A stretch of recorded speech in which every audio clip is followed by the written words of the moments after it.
So again, you should have this sheet that you would be able to print or just look at on your computer. You also have the answers on the back page. So I would recommend trying it, going through, checking your answers, and then just referring to this little video on any problems that maybe you've missed or you're not sure about. So I'll go through this fairly quick, and then hopefully it'll answer any questions that you may have. And then we'll try to take a little quiz next Tuesday for those who need some quizzes in their quiz category to hopefully raise a grade. So number one, the first 5 actually, just complete each congruent statement by naming the corresponding side or angle. There's a couple different ways we talked about this. We could just, yeah, we have to, pretty much. Because if we're going to look at this first one, it's basically going to be however these are arranged. So if we notice that if I want angle E, that's the first angle mentioned in the first one. So the corresponding angle over into the second one would be whatever the first one would be mentioned on the right-hand side.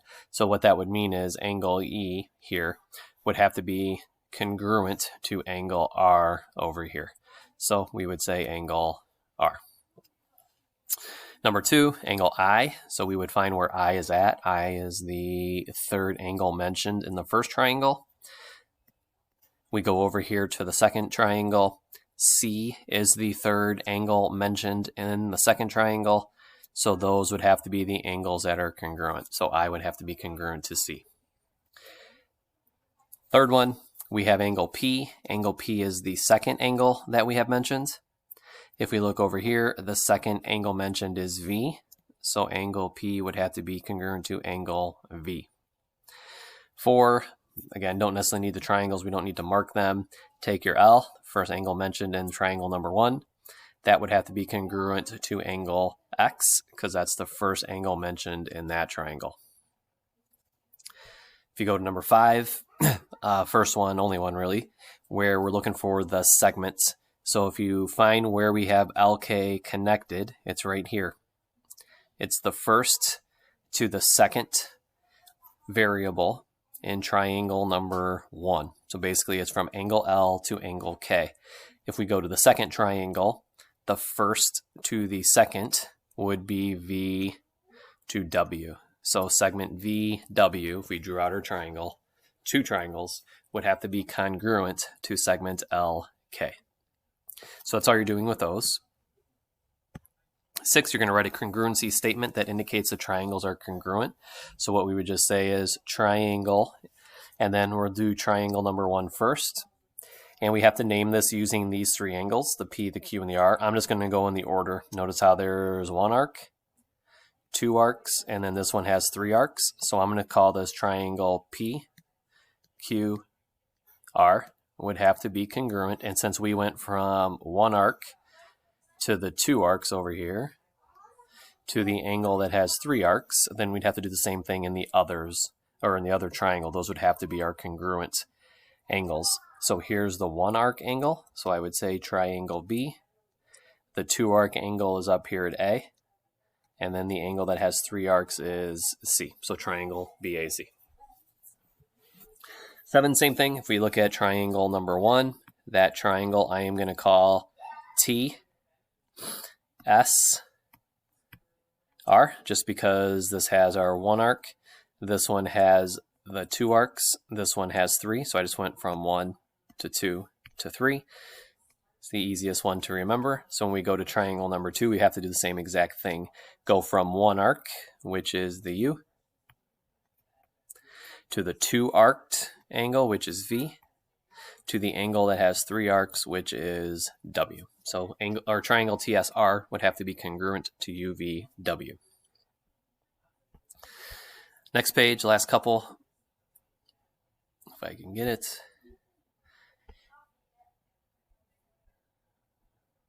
Let me do it this way. Determine if the 2 triangles are congruent. If they are, you're going to state how you would know that they are congruent. So with this one, whenever we have a right triangle, it doesn't necessarily have to be the hypotenuse-like idea, but a lot of times it would be. So if you have a right triangle, then the side opposite of them, so this angle and this angle would have to be congruent, and they are because they each have 3 tick marks. Those are our hypotenuses. And then the second thing that has to happen is we would have to have one of the other sides, one of the legs be congruent, and we have that marked here congruent to here. So since we have a right triangle and the hypotenuse here and the hypotenuse here are congruent, and then another leg and another leg are congruent, we would say yes. And then if it says state how we know by way of the hypotenuse leg theorem. Number 9, what we have is one angle that's marked. So this angle is congruent to this angle, and then we have this side congruent to this side. So the only one that requires only two letters is this one, the hypotenuse leg, and that would only apply if we have a 90-degree angle. We don't have that marked in number 9. So the other 3 ways that we can prove these, side angle side, side side side, angle side angle, or angle angle side, all requires 3 things. We only have 2. We have one angle and we have one side. But a couple days ago, or last week I guess, we talked about when triangles connect, sometimes they have a shared angle or a shared side.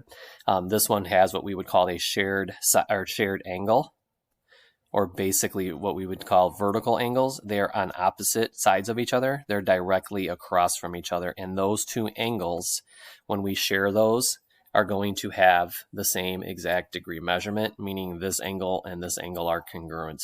So if we then look at our order, we have this angle, we have this side, and then we have this angle.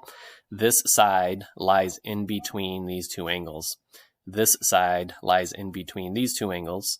So the one that says that is angle, side, angle. Our side lies in between these 2 angles. So we would say yes, and it's because of ASA, angle, side, angle. 10, you have 2 sides. This side's congruent to this side, and then this side here is congruent to this side here. So we have 2 sides, but again, we need another angle or we need another side. Here we had a shared angle in number 9. Up here, those are angles that are directly across from each other. This has a shared side. So this side is shared between triangle 1 and triangle number 2. So because it's a side for both of them, and it just so happens to be the same line segments, then we'd put 3 marks here. It's basically congruent to itself. So we would say yes, and this now, all the corresponding sides are congruent. So that would be side, side, side. 11, probably your easiest one. We don't have to worry about a shared side. We don't have to worry about a shared angle. But what we do see is all the sides, this one congruent. And then we have 2 tick marks here, 2 tick marks here, 3 tick marks here, 3 tick marks here. So this is a definite yes. And it's because of side, side, side. All 3 sides or corresponding sides are congruent. All right, then number 12, triangle 1 is here. Triangle number 2 is here. We have 2 sides. So side here, side here, side here, side here. If you notice, these both share this side. So that's a side in triangle number 1. It's also a side in triangle number 2. Therefore, since it's the same exact segment, but it's used in 2 different triangles, it's congruent to itself. One in triangle 1, the other in triangle 2. So it's a 3rd one in a row here where we are definitely congruent because all 3 corresponding sides are congruent. Okay. Last ones. If I want you to use side, side, side, then all 3 sides would have to be congruent. We have 2 of them already marked. So this side is congruent to this side. And then this side here is congruent to this side. So the additional information that we would need to know if we want all 3 sides to be congruent, and we only have 2 currently, that would have to be that this side here, the one that's not marked, the 3rd side, would have to be congruent to this side here. So we would say segment TV would have to be congruent to segment CE. 14, similar. Side here, those are congruent. Side here and here are congruent. We have 2 of the sides. We want all 3 sides to be congruent. So that would have to mean that this side here would need to be congruent to this side here. So segment MK or side MK would have to be congruent to the segment and went from what? WU. All right. 15, angle side angle. Again, we need 3 different things. All we are currently given is one angle. So this angle here and this angle here is congruent. What that means is to get more, we probably need a shared side or a shared angle. So between these two triangles, we have this side here. That would be used for triangle number 1 and here for triangle number 2. So it's basically, again, congruent to itself. So I'll put a few tick marks here so we know they're congruent. But beyond that, we know this is good and we know this is good. We want to figure out if we're going to go from one angle to the next side to the corresponding angle, then what I would want this angle, this side. So then the next thing that would have to know is this angle here. Let me double tick this. Angle B would have to be congruent. Go to your other triangle. So we were doing triangle number 2 right now. This angle, this side, and this angle. If we do this one over here, we would want this angle we know, this side we know, so the next angle would have to be this angle here. Okay, actually let me rename this a little bit here. To call this angle B, we just want this one. We would say that this is angle CBK. Would have to be congruent to this angle up here, and that would have to be, where did we do? BCA. All right. Last one. We know we have a right triangle that's needed in order to do hypotenuse leg. Here is our shared side between these two triangles. This is our shared side, so we know that's one of them. So if we look, that's not your hypotenuse. Here is your hypotenuse for the triangle number 1. Here is the hypotenuse for triangle number 2. To do hypotenuse leg, that's what the H stands for. Our hypotenuses must be congruent. So this hypotenuse, which we're going to call HG, and in that one, yeah, we went from here to here, would have to be congruent to this hypotenuse, which we would have to call IR. And then our hypotenuses are congruent, and then the leg is this shared side right here that's being used by triangle number 1 and triangle number 2. All right.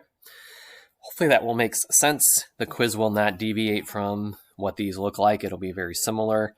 Again, not going to try and trick you. Just see if we're keeping up, understanding what we've been trying to do here these last couple of weeks from home, and hopefully it'll allow you to raise your grade if you're needing that in the quiz category. All right, with that, have a good day. We'll see you guys hopefully soon. Bye.